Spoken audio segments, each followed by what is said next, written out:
kita akan mulai masuk ke materi yang ketiga pada modul 2. Saya Tommy dari Universitas Brawijaya yang akan mendampingi kalian dalam pembelajaran kali ini. Materi ini kita akan membahas tentang keragaman disabilitas. Apakah kalian masih ingat materi tentang keragaman? Ya, disabilitas adalah salah satu bentuk keragaman. Tetapi dalam disabilitas sendiri ada bermacam-macam keragaman juga loh. Lalu apa saja perbedaannya ya?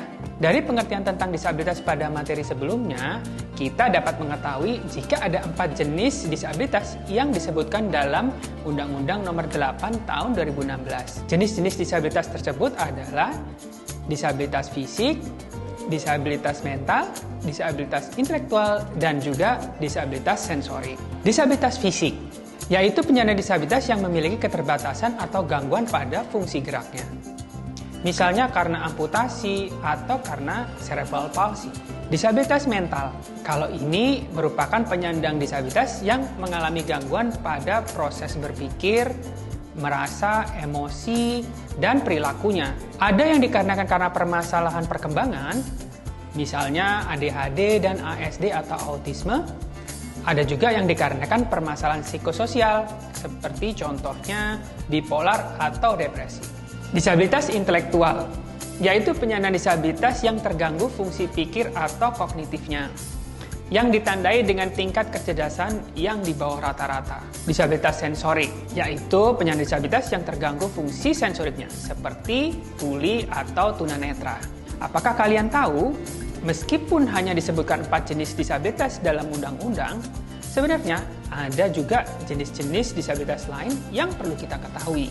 Di materi kali ini, kita akan coba mengenali dan memahami jenis-jenis disabilitas yang ada ya. Yang pertama, saya akan mulai dengan mengenalkan disabilitas saya sendiri.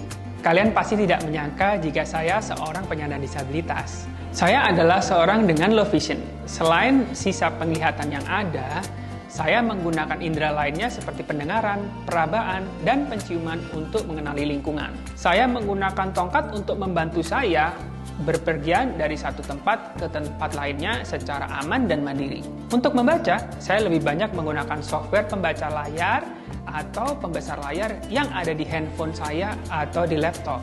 Sehingga tidak ada kendala bagi saya untuk mengetik, membuat presentasi, dan membaca selama ada bantuan dari teknologi bantu. Oh ya, saya juga memiliki teman-teman yang merupakan tunanetra total. Mereka bisa membaca dan menulis, tapi menggunakan huruf Braille. Mereka sangat mengandalkan indera selain penglihatan untuk mengenali lingkungan. Bagaimana cara kalian menggunakan indera kalian? Nah, kita juga akan berkenalan dengan penyandang disabilitas yang lain. Yuk, kita lihat ya. Halo, kenalin aku Dwi. Aku adalah seorang tunadaksa. Aku biasanya menggunakan kursi roda untuk bepergian dari tempat satu ke tempat yang lain.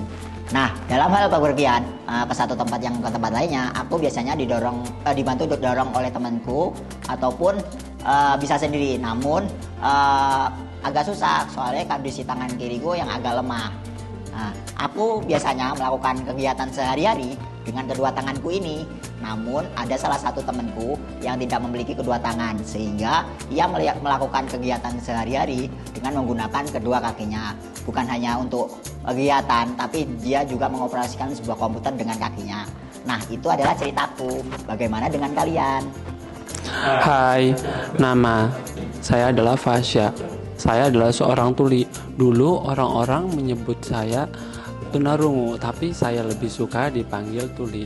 Saya selain tidak bisa dengar, saya juga sulit untuk mengucapkan kata-kata atau kalimat. Jadi, saya berkomunikasi menggunakan bahasa isyarat. Saya juga berusaha untuk membaca gerak bibir lawan bicara, walau itu lebih sulit.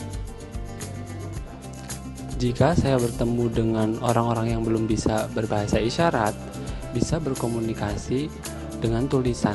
Contoh, bisa ditulis di buku atau di kertas. Selain itu, juga bisa diketik dengan HP. Biasanya, kalau menonton film atau video, harus ada subtitlenya, supaya tuli bisa memahami apa yang dibicarakan di film.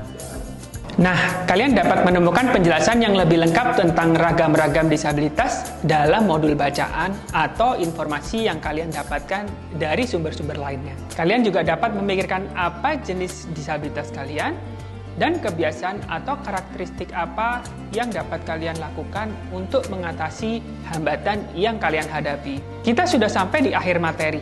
Jangan lupa untuk menyelesaikan latihan dan evaluasinya ya.